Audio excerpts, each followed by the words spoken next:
আর কাঁদিস না ফাতেমা, কেঁদে কি হবে বল? যে যাওয়ার সে চলে গেছে। দোয়া কর আগামী জন্মে যেন দীর্ঘায়ু হয়। আর দুঃখ করিস না, শরীর খারাপ করবে। আজ ফাতেমার ভাই মারা গেছে। বাড়িতে কান্নার হাহাকার পড়ে গেছে।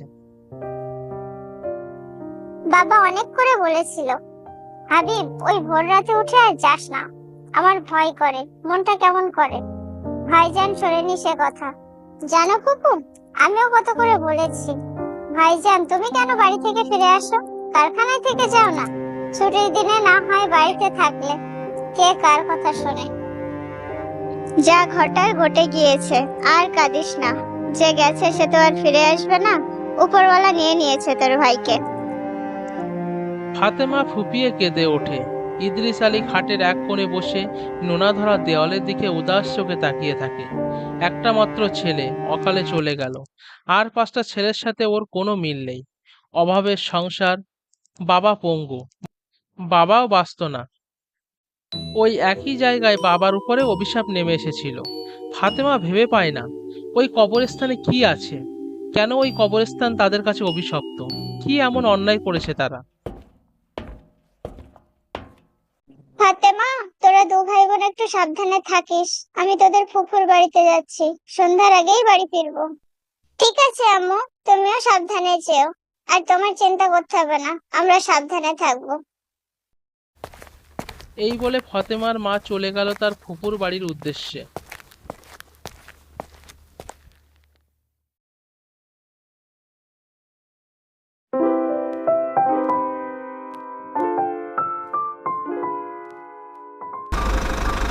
ইদ্রিস আলী খেটে খাওয়া মানুষ, কিন্তু একটু বদ মেজাজি আর রাগী।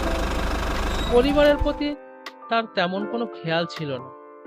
ওনার স্ত্রী সংসারে হাল ধরে রেখেছিল। উনি সারাদিন কাজ করতেন, যেটুকু পয়সা রোজগার হতো সব পয়সা দিয়ে মদ খেতেন। বলিষ্ঠ মানুষ, কোনো কিছু তোয়াক্কা করতেন না। এর জন্য সংসারে খুব অভাবও ছিল।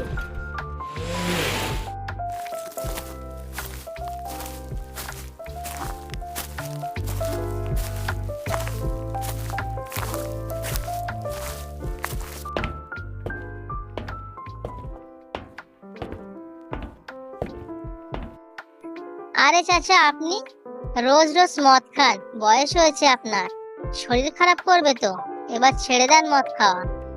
আজকালকার ছেলে তুই, তোকে এত বুঝতে বলিনি, আমার ভালো আমিই বুঝবো। ছেলেটা আর কিছু না বলে সেখান থেকে চুপচাপ চলে গেল। ভাটিখানায় ঢুকে ইদ্রিস আলী খুব খোশ মেজাজে আপাদমস্তক মদ্যপান করে। ভারী রাতে বাড়ি ফেরে। যখন ভাটিখানা থেকে বার হয় একেবারে অন্য মানুষ।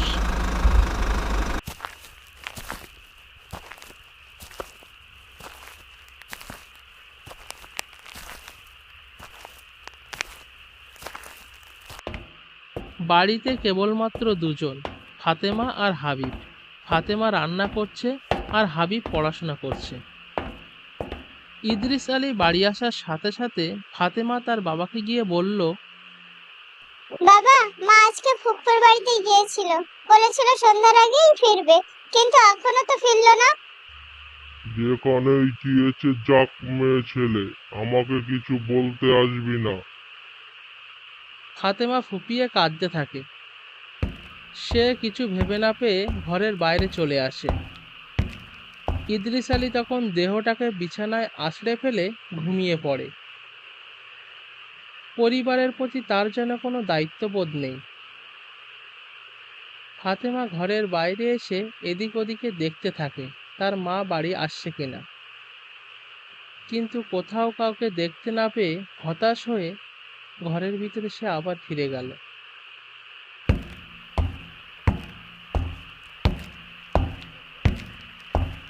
ঘরে ফিরে ভয়ার্ত চোখে ফাতেমা তার বাবার দিকে একবার চেয়ে নিল। টানটান হয়ে বিছানায় শুয়ে আছে। তারপর ফাতেমা তার ভাইয়ের কাছে গিয়ে বলল,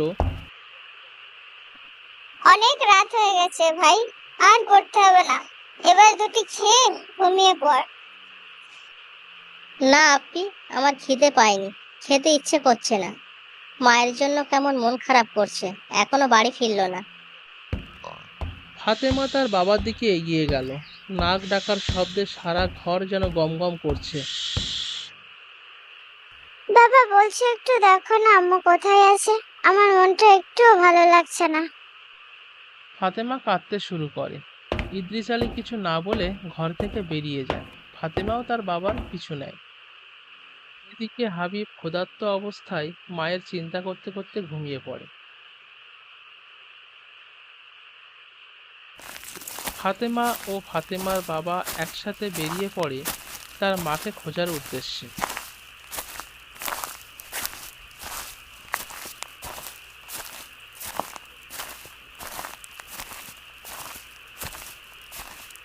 কিছুটা পথ হাঁটার পর তারা সেই কবরস্থানের পথ ধরল।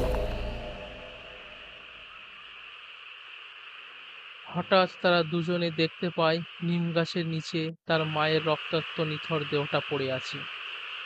ফাতেমা কাঁদতে কাঁদতে লুটিয়ে পড়ে তার মায়ের নিথর দেহটার পাশে। এই ঘটনা ঘটে যাওয়ার পর থেকে যেন ফাতেমাদের সংসারে ভাটা পড়ে যায়। সংসারটা টিকিয়ে রেখেছিল একমাত্র তার মাই। ফাতেমার বাবা যেন এবার একটু ভেঙেই পড়েছে। কিছুদিন আগে কবরস্থানটার কাছে নিম গাছটার তলায় ইদ্রিস আলীর সাথে একই ঘটনা ঘটেছিল, কিন্তু ইদ্রিস আলীকে জানে মারতে পারেনি। তার মধ্যেই লোকজন সব চলে এসেছিল। জানে মারতে পারেনি তো কি হয়েছে, পঙ্গু হয়ে পড়ে আছে সে।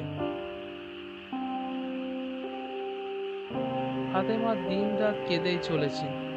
সংসারে তার আর কেউ রইল না।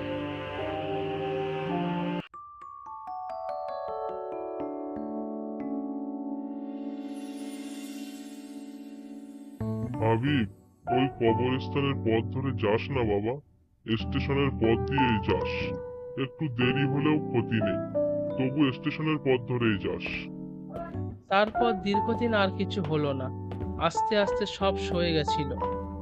ঘরের একমাত্র রোজগারে হাবিব।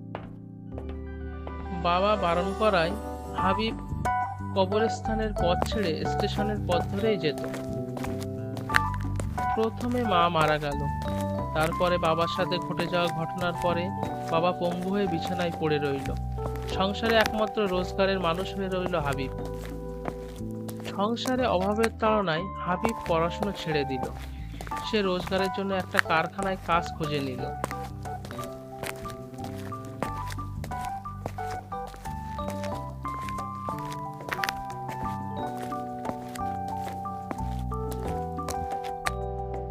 এদিকে সংসারের সমস্ত কাজের চাপ পড়ল ফাতেমার উপরে, রান্না বান্না থেকে শুরু করে আরো সবকিছু। মা মারা যাওয়ার পর থেকে সংসারের যাবতীয় কাজকর্মের চাপ হাবিব ও ফাতেমার উপরে এসে পড়ল। সংসারে হাজার কষ্টের পরেও ফাতেমা, হাবিব ও তার বাবার সবকিছু স্বাভাবিকই চলছিল, কিন্তু হঠাৎ করে আবার সেই অভিশাপ নেমে এলো তাদের সংসারের উপরে। একটু দেরি হয়েছে তো কি হয়েছে বাবা, স্টেশনের পথ ধরেই যাস, কবরস্থানের পথ দিয়ে খবরদার যাবি নে। ঘুম থেকে একটু উঠতে দেরি হওয়ায় হাবিব তাড়াহুড়ো করে কাজের উদ্দেশ্যে বেরিয়ে পড়ল। কিন্তু আজ সে স্টেশনের পথ না ধরে কবরস্থানের সেই পথ ধরল। আর ঘটে গেল সেই একই অঘটন।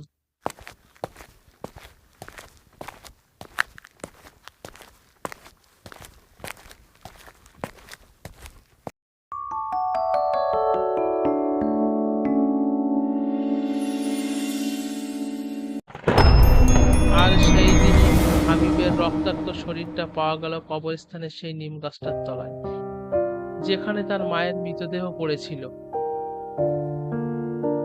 ফাতেমা সারা দিন রাত অঝরে কাঁদতে থাকে। এদিকে তার বাবাও খুব ভেঙে পড়েছে। ফাতেমা আস্তে আস্তে এগিয়ে গেল তার বাবার দিকে। বাবা, সব শেষ হয়ে গেল আমাদের, আমরা আর কেন বেঁচে থাকি? কেন এমন হচ্ছে আমাদের সাথে বলতে পারো? কি আছে ওই অভিশপ্ত কবরস্থানে? আমাদের সাথেই কেন ঘটছে এই ঘটনাগুলো? সব আমারই জন্য শেষ হয়েছে, আমারই পাপের প্রায়শ্চিত্ত করলো তোর আম্মা হাবিব। আর আমি। কেন বাবা, কি করেছিলেন আপনি? তার জন্য এত বড় শাস্তি? শোন তবে মা সেই ঘটনা আজকে বলি। রোজকার মতো সেদিনও প্যাসেঞ্জার নিয়ে ভাড়া বইছিলাম। লোকটার বেশ ভদ্র, বেশভূষা দেখে মনে হচ্ছিল বেশ পয়সাওয়ালা। তখন গভীর রাত, মনের ভিতরে একটু শয়তানি চেপে গেল। গল্প করতে করতে দুজন যাচ্ছিলাম, জানতে পারলাম লোকটা টাকা নিয়ে বাড়ি ফিরছে। তাই নির্জন সেই কবরস্থানের পথ ধরলাম, আর সেইখানেই ঘটলো এই অঘটনটা। কাছে যা কিছু আছে সব বের করে দে বলছি। কেন দেব? এটা তো আমার কষ্টের পয়সা, আপনাকে কেন দেব? দিবি না মানে? দে বলছি, না হলে এখানেই শেষ করে দেব। আপনাকে কিন্তু পুলিশে ধরিয়ে দেব। তবে রে, এই নে। সেদিন আমি খুন করেছিলাম মানুষটিকে, জ্যান্ত মানুষটিকে পুঁতে দিয়েছিলাম ওই নিম গাছটার তলায়। পয়সার জন্য সেদিন কি ভেবেছিলাম আমার কৃতকর্মের প্রতিশোধ এইভাবে নেবে, আমি বুঝতেই পারিনি। মদের নেশায় আমি এই জঘন্য পাপ কাজটা করে বসলাম, তারই প্রতিশোধ মনে হয় সে এইভাবে নিচ্ছে। এ তুমি কি করলে বাবা? কেন খুন করলে? কার জন্য খুন করলে? এবার আমাকেও শেষ করো, আমি আর বেঁচে থাকতে চাই না। আমাকে ক্ষমা করে দে মা, আমার তখন কোনো জ্ঞান ছিল না, আমি ভুল করে ফেলেছি। আমার কাছে ক্ষমা চেয়ে আর কি হবে বাবা? যা শেষ হওয়ার তা তো হয়েই গিয়েছে, এখন আর কিচ্ছু করার নেই। ফাতেমা জানে একদিন তার বাবাকেও শেষ করবে, ওকেও শেষ করবে। মনে মনে আল্লাহর কাছে প্রার্থনা করে, আল্লাহ তুমি আগে আমাকে নিও, তারপর আব্বাকে, আগে আমাকে।